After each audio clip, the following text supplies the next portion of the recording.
जय हिंद, नमस्कार। मैं अमर जैदी स्वागत करती हूँ आप सबका एक बार फिर से हमारे आज के कार्यक्रम में। और आज के कार्यक्रम में हमारे साथ एक बार फिर से मौजूद हैं आप सबके जाने-पहचाने आदित्य सत्संगी जी, जिनको आप सुनते रहते हैं, और उनकी किताबें हों या फिर इनकी स्टेटमेंट्स हों या फिर इनकी रिसर्च हो, किसी भी आप उसमें देखें, ज़बरदस्त तरह से बात रखते हैं। बहुत-बहुत स्वागत है आपका। जय हिंद, नमस्कार। Namaste, Jai Hind, or thank you for inviting me to your shows, and namaste to all your viewers. Thank you Aditya जी।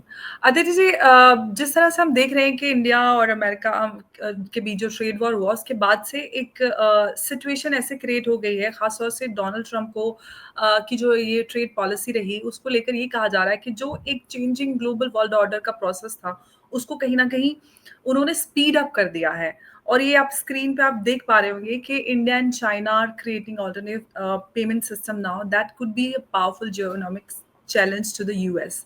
ये रिपोर्ट है जिसमें जो कुछ हो रहा है उस चेंजिंग या फिर मल्टीपोलर वर्ल्ड ऑर्डर की जो बात हो रही है, उसको लेकर बात हो रही है। साथ ही साथ जो ब्रिक्स ग्रुपिंग है, उसकी वर्चुअल समिट है 8 सितंबर को।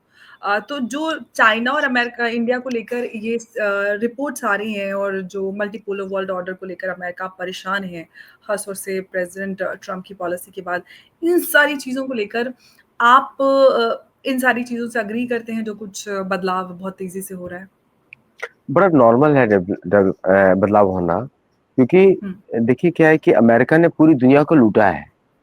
हुँ, एक मतलब आप सोचिए कि आपने, जैसे आपके शो में बताया था कि आपने पेपर पे लिख दिया $100 और बोला हुँ, कि आपको दे दिया, उसके बदले में आप उनको एक्चुअल गुड्स दे रहे हैं। तो वो मुफ्त के खाने में मुफ्त की मतलब एक तो पहले से कॉलोनी है, एंग्लो सैक्सन कॉलोनी, अब मुफ्त का भी खाएगा। तो पब्लिक को अभी कोविड के बाद में लोगों ने सिर खुजाया कि भाई ये असलियत क्या है। कि हम लोगों को, देखिए चाइना को सबसे बड़ा शौक लगा कि चाइना ने 30 साल में अपने लोगों का पसीना कचूमर निकाल दिया, काम करवा करवा के, वन चाइल्ड पॉलिसी काम करवा करवा के, और उसके बाद उसको $3 ट्रिलियन का उसका डिपॉजिट बना, लाइक सेविंग्स बना। इन लोगों ने $3 ट्रिलियन 1 महीने 2 महीने में छाप दिया। तो चाइना भी खुद सोचने लगा कि इतने सालों से इनको मुफ्त में खिला रहा हूं मैं। और तो मतलब मुफ्तखोरी की जो सबसे बड़ा एग्जाम्पल है वो अमेरिका है। अभी जैसे क्रिप्टो में जाके खरीद लिया पाकिस्तान, वो बिक भी गया। तो द पॉइंट इज, जो भी सेंसिबल इकोनॉमीज जैसे भारत है, चीन है, ट्रेडिशनल कंट्रीज हैं, पुरानी देश हैं, तो इन्होंने भी सोचा कि भाई ये क्या है, ये चल क्या रहा है इधर। तो तो Covid was a turning point in their history. Bankrupt 73 से है, हम और आपका जन्म भी नहीं हुआ था उस समय। तो 73 से बैंकरप्ट भी है, लेकिन जो जो जो असलियत है वो सामने आई है 2022 में। तो अब जो है उसके बाद फटाफट, देखिए मोदी जी का आपको एक बात ध्यान रखना पड़ेगा कि मोदी जी ने आते ही ऐसे ऐसे स्टेप्स लिए हैं कि जो भारतीयों को उसने ग्लोबल जियोपॉलिटिक्स की असलियत दिखा दी। डीमोनेटाइजेशन किया, पाकिस्तान तो हुई बैंकरप्ट डीमोनेटाइजेशन से, लेकिन उसके साथ यूके भी बैंकरप्ट हुआ। तो मतलब कि यूके भारतीय रुपए में पल रहा था, आपको इस तरह से देखिए उसको। और उसके बाद यूएस भी कोलैप्स हो गया। तो मतलब कंज्यूम कौन कर रहा था?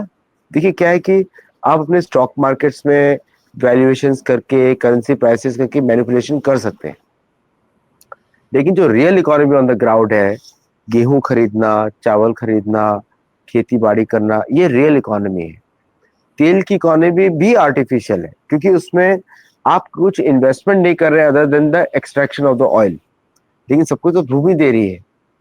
तो फिर वहां से आप एक्सपोर्ट कर रहे हैं, उससे पैसा थोड़ा ज्यादा दिखता है, उसको अमेरिका पूरा कैप्चर कर लेता है। जहां पर मिला तेल वहां पहुंच गया अमेरिका। मतलब अमेरिकन इकोनॉमी तेल के ऊपर ही चल रही है, और कुछ इंडस्ट्री है ही नहीं आपकी। जो बाकी इंडस्ट्री आपने बनाई सिलिकॉन वैली, उसमें आपका यूएस डॉलर चल रहा है। तो आई थिंक जब दुनिया की असलियत लोगों को पता लगी, तो 2022 से ड्रास्टिक चेंजेस शुरू हुए। यूपीआई का भी एक्सपेंशन हुआ, और नाउ यू कैन सी कि जो पेमेंट सिस्टम से रुपी वो 22 कंट्री में यूज होता है, बढ़ के वो एक्चुअली 50 पहुंच जाएगा नेक्स्ट ईयर तक। और भारत ने भी वॉस्त्रो अकाउंट्स को डिलिमिटेड किया है। So now that is a nuclear bomb on the west. तो भाई कि अब उनको ये बताया जा रहा है कि मतलब आप वो छोड़ दीजिए कि ट्रम्प कितना बेइज्जती से बात कर रहा है, उसका मेरा अलग ही टॉपिक है वो डिस्कस करने का, क्योंकि हम लोग ना पाकिस्तान है, ना मैक्सिको है, ना कनाडा है। हम लोग तो मुंह तोड़ जवाब देने वाले लोग हैं। तो द पॉइंट इज कि उसको अगर छोड़ दें तो what America missed out was vostro account announcement by RBI. वो that was a game changer. उसको आप बोल दीजिए कि अमेरिकन फाइनेंशियल सिस्टम पे न्यूक्लियर अटैक, उसको ऐसा समझ लीजिए। और चाइना का तो खुद का भी सिस्टम है, क्योंकि चाइना को जितना एक्सप्लॉइट अमेरिका ने किया उतना किसी और ने नहीं किया। हम लोग को दूर से सुनने में लगता है कि चाइना में डॉलर से ये बन गया, वो बन गया, ये बन गया, लेकिन चाइनीज को मालूम है कि सिटीज एम्प्टी क्यों पड़े। अगर सब कुछ बना दिया तो सिटी क्यों खाली पड़े। इसका मतलब लोगों के पास पैसा नहीं पहुंचा, वो आर्टिफिशियल मनी था, उसका कोई वैल्यू नहीं था। तो दैट एब्सोल्युटली। लेकिन जी, यस। बिल्कुल। तो अब अमेरिका ने जो ये सारी चीज़ें की हैं, शायद वो कुछ ओवर स्मार्ट बनने की कोशिश कर रहे थे। उनको लगा था कि भारत को प्रेशराइज़ करेंगे तो पूरी सिचुएशन बदल जाएगी। लेकिन बिल्कुल सारी जो स्थिति है वो एकदम उलट हो गई है, और इनफैक्ट स्पीड अप उन्होंने इस प्रोसेस को कर दिया है, जो शायद आज से 8-10 साल बाद चीज़ें हमें होती हुई नज़र आती हैं, आज वो समय से पहले हो गई है। और ये भारत के लिए, जैसे कि आपने पहले भी कहा था, कि हमारे लिए अच्छी बात है। पिछले शो में आपने ये बात कही थी। तो वो हमें नज़र भी आ रहा है, भारत उसको काफ़ी अच्छे से यूटिलाइज़ भी कर रहा है, आज जो हमारे सामने ये चैलेंज है। लेकिन अब बात ये है कि चाइना और इंडिया को लेकर जो बात हो रही है कि चाइना और भारत मिलकर एक अल्टरनेटिव पेमेंट सिस्टम बना सकते हैं। इनफैक्ट ब्रिक्स की, आरआईसी की भी बात करें तो रशिया, इंडिया जो है लोकल करेंसी में डील कर रहे हैं। कहीं न कहीं जो इनडायरेक्टली जो डॉलर को चैलेंज है, अमेरिकन हेजेमनी को चैलेंज तो पहले से ही अ, होता आ रहा था। अब उन्होंने टैरिफ को लेकर अलग जो पॉलिसी रही, उससे और ज़्यादा चीज़ें खराब हो गई हैं। अमेरिका में आप हैं, चीज़ें वहाँ पर कैसी नज़र आ रही हैं? जो प्रेज़िडेंट ट्रम्प ने कदम उठाया है, उससे इकोनॉमिक्स जो इकोनॉमिस्ट हैं, एक्सपर्ट्स हैं, वो वार्निंग दे रहे हैं। मूडी ने भी कहा है कि ये स्टैगफ्लेशन हो सकता है और सारी चीज़ें हैं। अमेरिका में किस तरह का माहौल बना हुआ है प्रेज़िडेंट ट्रम्प को लेकर इस वक़्त? आज सुबह जॉब्स रिपोर्ट आई अमेरिका में और 72,000 जॉब्स लूज हुई हैं। मैन्युफैक्चरिंग ठप हो रही है, क्योंकि जब आप लोगों पे टैरिफ बनाते हैं तो आपके जो बेसिक इंग्रेडिएंट्स है मैन्युफैक्चरिंग के, वो एक्सपेंसिव हो जाते हैं। 90% ऑफ मैन्युफैक्चरिंग किसी भी देश की स्मॉल इंडस्ट्री करती है। तो स्मॉल कंपनीज बंद होनी शुरू हो गई हैं। दुनिया में लोग आपका डॉलर ले नहीं रहे हैं, 42% ही उसका सर्कुलेशन बचा है। यू नो, हुँ, जो अमेरिका का डॉलर यूज कर रहे हैं वो उनके एलाइज हैं, जिनको फोर्स किया जा रहा है। जैसे जैसे उनके एलाइज जो हैं यूरोप में या फिर अदर कंट्रीज में है, या फिर उनके जो पिछलग्गू हैं जैसे फिलीपींस और पाकिस्तान और यूक्रेन, वहां पे डॉलर का यूसेज है। देखिए, भारत अपना पेमेंट सिस्टम को किसी भी और कंट्री से मर्ज नहीं करेगा। You to understand one thing, कि अब हमको कॉलोनियल माइंडसेट को उखाड़ के फेंकना पड़ेगा। कि हम लोगों को समझना पड़ेगा कि भाई आप 140 करोड़ लोगों का देश हो, आपके पास 4 गुना ज्यादा पॉपुलेशन है, और आपके पास जितनी अमेरिकन पॉपुलेशन है उसकी दुगनी मिडिल क्लास है, जो सब कुछ अफोर्ड कर सकती है, जो दुनिया की कोई भी चीज अफोर्ड कर सकती है। तो नाउ हम लोगों को दूसरे देशों की तरफ, भारत को दूसरे देशों की तरफ देखना बंद करना पड़ेगा, क्योंकि 1.4 बिलियन पीपल मतलब आप एक कॉन्टिनेंट से भी बड़े हो, है ना। तो भारतीय यूपीआई का चाइनीज से या रशियन से कोई मर्जर होने वाला नहीं है। Everyone will maintain their individual systems, और उसको यूज करके वो करेंसी बार्टर ट्रांजैक्शन करेंगे। तो वो चाइनीज भारत से ट्रेड करेंगे तो रुपए खरीदेंगे, भारत चाइना से ट्रेड करेगा तो युआन खरीदेगा, based on A common value of the gold. Okay, it's a gold based system, कि गोल्ड में 1 आउंस की कीमत इतनी है, तो अगर मैंने इतना खरीदा है, उस पैसे उसको अलग रख दिया जाएगा, दैट्स रिकॉर्डेड। इसी तरह के ट्रांजेक्शन होंगे जैसे पहले होते थे। सेम भारत और रशिया का भी। और ये देश बाकी देशों से अपने ही सिस्टम से बात करेंगे, जैसे यूपीआई के थ्रू भारत ट्रेड करेगा। इसीलिए आज सुबह सुबह ट्रम्प को नींद से उठे तो सुबह तो गाली दी, फिर लटनिक पहुंच गया, उसको मैं नटलिक बुलाता हूँ, कॉमेडियन है। तो इस तरह के जो बंदर जो चलते रहते हैं, तो इन सब बंदरों को बुला के एक दिन नटलिक बोलता है, दूसरे दिन रिटार्डो बोलता है, तीसरे दिन टाको बोलता है, तीनों का सर्कुलेशन चलता रहता है ना। तो अब हम लोग कितना सहन करेंगे ना। तो यहाँ पे निर्मला सीतारमण ने बोल दिया, चलो हम तेल लेंगे रशियन, तुम जाओ भाड़ में, खत्म हो गया तुम्हारा काम। मीन्स कि इतना बदतमीजी से भारत से बात करना। देखिए क्या है कि दुनिया में बहुत सारी कॉलोनीज हैं, लेकिन भारत अभी भी नैसर्गिक राष्ट्र है, ओरिजिनल है। तो भारत को बदतमीजी से बात करोगे तो हमको भरत वंशियों की भी लाज रखनी है, इक्ष्वाकु वंश की भी राज रखनी है, सोम वंश की भी राज रखनी है। तो भाई हम तो बहुत पीटेंगे, हम तो नहीं डरने वाले, है ना। तो तो अब वो इंसल्टिंग एटीट्यूड थोड़े दिनों में चेंज होगा। जो आज सुबह बोल रहे थे लटनिक की, नटलिक की, सॉरी, नटलिक की, कि आप आएंगे, आपको माफी मांगनी पड़ेगी, मोदी जी सामने बैठेंगे। पता लगा उनका टाको, सुबह उसने बकवास करी, शाम को ही टाको लुढ़क गया और बोलता है Modi is a great friend of mind. और मोदी जी अभी उसकी क्या बोलते हैं उसको, उसकी जो ग्रेव बना के आए हैं चीन में। तो अब मोदी जी ने बोला, तुरंत अपॉर्चुनिटी देखी, लिख दिया, यस वंडरफुल, और रिलेशनशिप आर ग्रेट।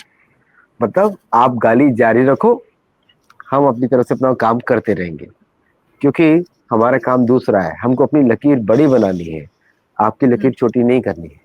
तो इसका मतलब ये है कि अमेरिका आज सुइसाइडल पाथ पे है, अपने ही पैरों पर कुल्हाड़ी मार रहा है। कल शायद उसके पास इतने पैसे भी ना हो कि F-35 उड़ा पाए।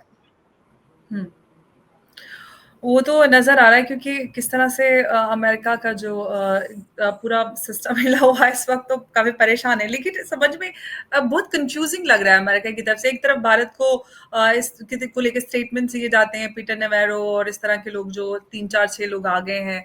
फिर दूसरी तरफ से बोला जाता है कि हमारे बड़े अच्छे रिश्ते हैं। आखिर डीप स्टेट क्या चाह रहा है? क्या उनको लग रहा है? क्या ये सारी चीज़ें पूरे जो बवाल फैलाया है प्रेज़िडेंट ट्रंप ने, उसको अंडू करने की कोशिश की जा रही है? क्या कुछ आपको, मुझे समझ में नहीं आ रहा है, क्या कुछ करने की कोशिश कर रहे हैं? देखिए हमने कभी समझा नहीं अदृश्य राज्य को, मैं उसको अदृश्य राज्य बुलाता हूँ। अदृश्य जी, राज्य ऐसा राज्य है जो जो चर्च ऑफ इंग्लैंड से चलता है। जी। देखिए अमेरिका का कोई भी पॉलिटिशियन बिना प्रोटेस्टेंट चर्च के सिलेक्ट नहीं होता है, उसके पीछे वो कैंडिडेट सिलेक्शन करते हैं। तो अभी भी चर्च ऑफ इंग्लैंड का राज चल रहा है, और ये इंटेलिजेंस एजेंसीज है, गवर्नमेंट की एजेंसीज हैं सारी। ये कोई बाहर की नहीं है, कोई कॉन्स्पिरेसी थ्योरी नहीं है कि कोई यहाँ से बिजनेसमैन वहां से कंट्रोल कर, ऐसा कुछ नहीं। ये सारे इंटेलिजेंस एजेंसीज है, और इनका हुँ, काम ये होता है कि दुनिया में उपद्रव मचाना और उसके चक्कर में इकोनॉमी को बढ़ाना, क्योंकि जब एजिटेशन होता है तब इकोनॉमी के टफ डिसीजंस लिए जाते हैं। हुँ, तो रिलेशंस जो है, आपको पता होना चाहिए कि इन्होंने कभी भी ब्राउन ब्लैक या इनको कभी भी अपने समान माना नहीं है एंग्लो सैक्सन्स में। हमको मनवाना भी नहीं है, हम तो रामायण महाभारत वाले लोग हैं। हम तो आपको पहले से ही समझते हैं राक्षस है, असुर है, ठीक है। हमको समझने की जरूरत नहीं है, हमको तो मनवाना नहीं है आपको। हम चाहते हैं कि आप हमको बोले ये काले हैं, ये भद्दे हैं, बोलते रहे, बहुत अच्छी बात। लेकिन हमको मालूम है हम कहाँ से हैं, ठीक है। तो हमको मनवाना नहीं है। ये जो हम कभी कोशिश करते हैं कि मनवाने की, कि हम इतने अच्छे हैं, हमारे पास ब्रेन है, नहीं, हमको कुछ नहीं दिखा रहा है। हम तो मूर्ख हैं, काले हैं, भद्दे हैं, ठीक है, सबसे बदबूदार है, पसीने वाले, जो ये गाली देते हैं ना, करी है, हमारे हमारे घरों में करी की स्मेल आती है, ठीक है, बहुत अच्छी बात है, एग्ज़ैक्टली। ठीक, वो सारे ठीक है। उनके कॉमेडियंस हैं, वो भी इस तरह की बातें करते हैं। I have seen that person. Accepted, मतलब we you are racist and I accept that you are racist, हमको ये बोलना। अब हम आगे बात करते हैं। चलो अब हुँ, तुमको क्या चाहिए, सब हो गया गाली गलौज, अब मेरे घर में काम करोगे, पोछा लगाओगे, पॉइंट आ जाइए ना, पॉइंट बात। तो भारत को अच्छे रिलेशन इनसे एक्सपेक्ट भी नहीं करने चाहिए, ना ना इनको एक्सेप्ट देना चाहिए। जैसे हम, ये जब भारत में उतरते हैं गोरे लोग, उनको आप लोग हार पहना देते हैं, उसको लगता है कि मैं बड़ा हूं, मैं स्वयं में देवता हूं। उसको ये नहीं लग रहा है कि आपका कल्चर है ये, उसको लगता है मैं देवता हूं। तो we have to stop all this nonsense with them. उनको जूते का हार पहनाओ या उनके गले में जूता मारो, उनको तब भी समझ में नहीं आएगा। आप उनको जूते का भी हार पहनाएंगे, उनको लगेगा बड़ा रिस्पेक्ट कर रहे हैं अपन की। जैसे जॉर्ज बुश के ऊपर जूता फेंका था इराक में, एक प्रेस रिपोर्ट में देखा होगा आपने जी, पिक्चर्स ना। I remember, yes. हाँ, तो उसने दूसरा Manzil कैच कर Manzil लिया, Zaidi. उसने He दूसरा was जूता also कैच किया, Zaidi. उसने दूसरा जूता कैच किया, बोलता है ए लुक एट माय रिफ्लेक्सेस। तो जो इराकियों को समझते हैं कि जूता मारेंगे तो उसको डिसरिस्पेक्ट होगी, उसको फर्क नहीं पड़ा क्योंकि वो अलग ब्रीड से है, समझे आप। तो दैट्स व्हाई हम लोग कुछ ज्यादा इनको इम्पोर्टेंस देते हैं। एंड जो साइलेंट ट्रीटमेंट मोदी जी ने इनका किया, that was a Hmm. Perfect reply for them.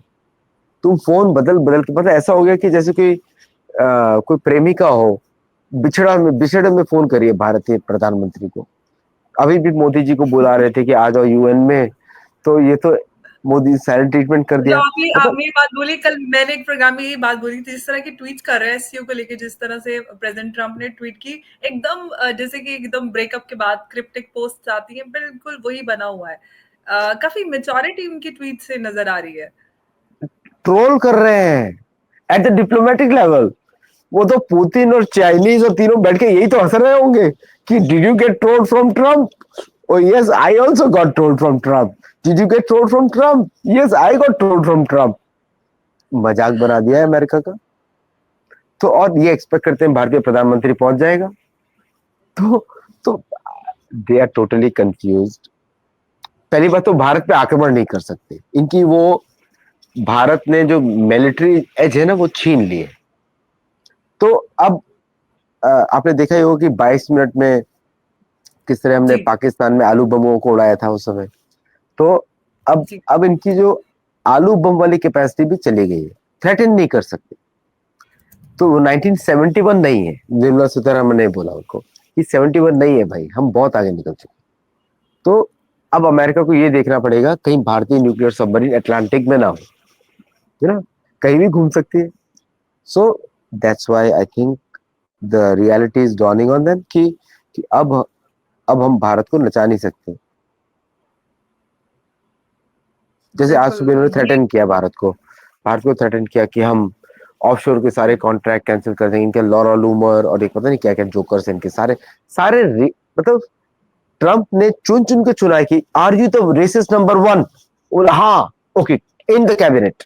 Are you the racist number two? In the cabinet. मतलब सारे रेसिस्ट को एक कैबिनेट में इकट्ठा कर दिया है। तो ऐसा लग रहा है कि सर्कस खाली हो गया दुनिया का। एक ही ट्रम्प के मतलब टाकों के चारों ओर सर्कस के बंदर बैठे हुए हैं सबके सब। तो भारत तो नहीं रिएक्ट करेगा ऐसे नालायकों को। भारत बोलेगा हम यहाँ पे चुपचाप बैठे रहते हैं, क्योंकि ये टू एक्ट। तो जैसे इन्होंने बोला कि हम ऑफशोर के कॉन्ट्रैक्ट कैंसिल कर देते, भाई कर दो। हम H1 वीजास नहीं देंगे, कर दो। वीजा तो आप इशू करते हो ना, मैं तो नहीं इशू करता। कर दो। मैं ये नहीं कर दूंगा, कर दो। The point is the moment they do such actions, सारी की सारी कंपनीज लाइन बना के इंडिया में आएंगी। इनका बैंकिंग सिस्टम 24 घंटे में कोलैप्स कर जाएगा। इनको लगता है कि हम अमेरिकन को भर देंगे। अरे जिस आदमी को काउंट करना नहीं आता वो तो सॉफ्टवेयर प्रोग्रामिंग कैसे करेगा, है बिल्कुल, ना। ऑफ कोर्स उनमें वो एजुकेशनल क्वालिफिकेशन या फिर स्किल सेट है ही नहीं, तो कहाँ से एकदम से आप पूरा सिस्टम रिप्लेस कैसे करोगे? मैं तो बोल रहा डिपेंडेंसी था कि आपकी पाकिस्तान के पास चले जाओ। हाँ, मैं तो चाहता हूं कि सारे पाकिस्तानियों को लेके जाओ वहां से, हमको वो जमीन वापस चाहिए। सारे पाकिस्तानी अमेरिका में जाए, फिर वो वही काम करें जो उन्होंने पाकिस्तान में गंदगी की है ना। जिस तरह यूके को नीचे लेकर आ गए, आपको भी लेकर नीचे आ जाएंगे, आप चाहते ही। और फिर जो वहां के नेटिव अमेरिकन उनकी हालत करेंगे, वो पाकिस्तानियों को याद होनी चाहिए। वो पीटते ज्यादा है, बात कम करते हैं। तो मैं चाहता हूँ कि जाओ भाई, आपके प्रिय देश के पास जाओ। लेकिन वो भी बहुत टैक्टफुली पाकिस्तान का इस्तेमाल करते हैं। पाकिस्तान की तो मजबूरी ये है कि उनको जो भी, जब भी, जैसे भी पैसा दे वो ले लेते हैं और पैसे पे ही वो चलते हैं। तो अभी जो अमेरिका है वो इस्तेमाल कर रहा है, समझ में आ रहा है सबको कि किस तरह से पाकिस्तान का इस्तेमाल किया जा रहा है। वो बलूचिस्तान को लेकर जो कुछ हुआ, ये सारी चीज़ें पूरा वो सब सारा समझ में आ रहा है। लेकिन अब हम देख रहे हैं कि ताइवान को लेकर भी अमेरिका और ताइवान के बीच में सॉरी ताइवान और अमेरिका की मीटिंग हुई अलास्का में, उसको लेकर जो चाइना ने वहाँ पर ड्रिलिंग स्टार्ट की ऑयल एंड गैस की। तो कुछ ये भी लग रहा है कि फिर से कुछ साउथ चाइना सी या इस तरह कुछ वापस से चाइना को एंगेज करने की कोशिश कर रहा है अमेरिका, ताकि जो ये उन्होंने गलती की है इस पूरे मल्टीपोलर वर्ल्ड ऑर्डर को स्पीड अप करने का जो प्रोसेस था, उसको शायद चाइना को एंगेज करें, चाइनीज इकोनॉमी को वीक कर सकें। भारत को उधर पाकिस्तान की तरफ एंगेज करने की कोशिश कर रहे हैं। देखिए क्या है कि अमेरिका को अमेरिका में रहना पड़ेगा। जयशंकर ने साफ स्टेटमेंट दे दिया, US is in United States. हम्म तो भारत ने उनकी बाउंड्री बना दी, भाई अटलांटिक इस तरफ मत आना। Indian hmm ocean region, African region, Australia, New Zealand, इसमें भारत मैनेज करेगा। China South East Asia, China South China Sea, Japan वगैरह वो सब चाइना मैनेज करेगा। तो आपने बोला पाकिस्तान की मजबूरी, पाकिस्तान की कोई मजबूरी नहीं है। Pakistan itself is a liability, वो इटसेल्फ इज अ मजबूरी। ओके, तो पाकिस्तानियों को कोई किसी को पूछा ही नहीं जाता है। मतलब कि वो सेल्फ अपॉइंटेड जो भी बोल ले अपने आप को, चाहे प्राइम मिनिस्टर बोल ले, वो बोलेगा आज मैं प्राइम मिनिस्टर हूं, तो बोलेंगे ठीक है सर आ जाए प्राइम मिनिस्टर। आज मैं फील्ड मार्शल हूँ या फील्ड मार्शल हूँ, मैं आप फील्ड मार्शल, है ना। जैसे बुलाया, वो ऑफिसर को भी बुलाया उन्होंने, उसको पकड़ा, चल ले अवार्ड ले, इधर देख। मतलब किस चपरासी को भी पकड़ के अवार्ड दे दिया एस्पोनेट गिराने का। ठीक है, तो पाकिस्तान का वैल्यू उतना ही है। अमेरिकन इतने भी मूर्ख नहीं है जितना हम समझ रहे हैं, ठीक है थोड़े मूर्ख हैं। तो पाकिस्तान पाकिस्तान उनके लिए लाइबिलिटी है, उसको जब मर्जी आए झाड़ देंगे। तो अभी जो जो प्रधानमंत्री मोदी और का जो अभी उन्होंने टेक्स्ट ट्वीट किया जस्ट नाउ, वो ये है कि तुम अपना सामान उखाड़ के लेके जाओ, आलू बम वाला, अब हम पाकिस्तान की बैंड बजाना शुरू करने वाले। This exactly the message. और आपको दिल पाकिस्तान चाहिए, ठीक है, जब वो इंडियन कंट्रोल में आ जाएगा, आपको जो मर्जी करो, हम अपनी कंडीशन के हिसाब से आपके साथ बात करेंगे। वो बड़ा क्लियर। आपने ताइवान के बारे में बोला, Taiwan is a problem of America.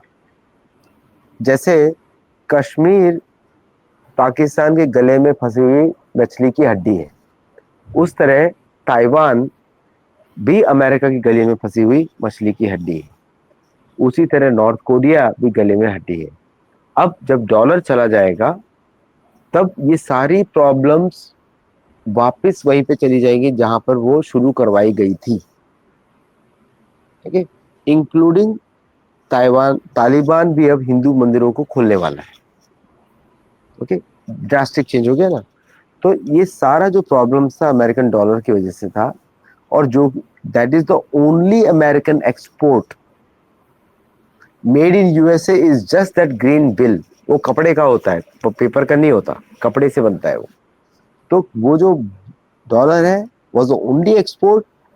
और क्योंकि वो फेक करेंसी थी, फिएट करेंसी थी, उसकी वजह से अमेरिका 11 एयरक्राफ्ट कैरियर्स लेके घूम रहा था। जैसे अभी वेनेजुएला में पहुंचे हैं, अरे वो जी। मछुआरे हैं, अब मछुआरे पे F-35 से अटैक करोगे? आप थोड़ा तो दिमाग सोचो। अगर भारतीय कोस्ट गार्ड होता तो मछुआरे पे वो छोटी बोट्स लेके कुछ अटैक करते। आप F-35 लेके पहुंच गए, मतलब F-35 की वो इमेज गिरा दिया आपने। क्योंकि आपको वो अलास्का वाली मीटिंग याद होगी कि किस तरह से पूरा शक्ति प्रदर्शन किया था। हाँ, वो तो मुझे पुतिन देख रहा था कि इसमें से कौन गिरेगा सर, पहले बीच वाला देखो कि साइड वाला देखो। No, but these are all stupidity. मतलब खड़े खड़े आपको F-35 गिर जाता है, खड़े खड़े वो भारत में आया तो केरला का ही मेहमान बन के रह गया, एक महीना रह के गया। सो तो वो जो इमेज जो बनाई थी मीडिया ने, अमेरिकन मीडिया ने, हॉलीवुड मूवीज ने, वो सिर्फ एक इमेज थी। जी। मैं यहाँ पे इतने सालों से रह रहा हूँ, मुझे कभी भी ऐसे, मैं हॉलीवुड मूवीज को देखता हूँ और रेगुलर अमेरिकन को देखता हूँ, तो कोई कनेक्शन ही नहीं है भाई।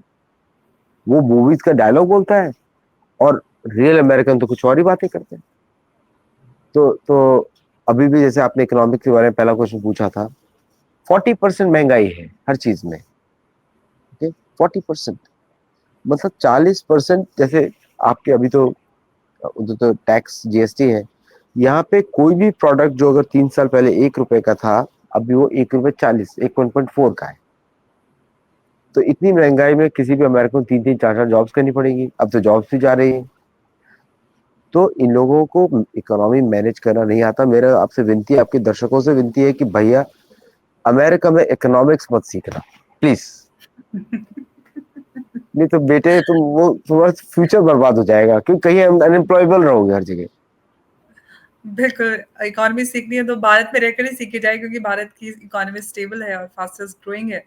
और इसी से जो परेशानी है वो पूरे वेस्ट को होती हुई नज़र आ रही है, और जो चेंजिंग ग्लोबल वर्ल्ड ऑर्डर है वो हमारे सामने है। और जिस तरह से हमने देखा है कि भविष्य पास्ट में भी बहुत सारे एक्सपर्ट्स ने ये बात कही कि आने वाला समय भारत का है, और वो बहुत जल्दी हमें नज़र आ रहा है। हमको लगता था कि शायद हम बूढ़े होंगे तब शायद भारत नहीं, टॉप ये तो देंगे।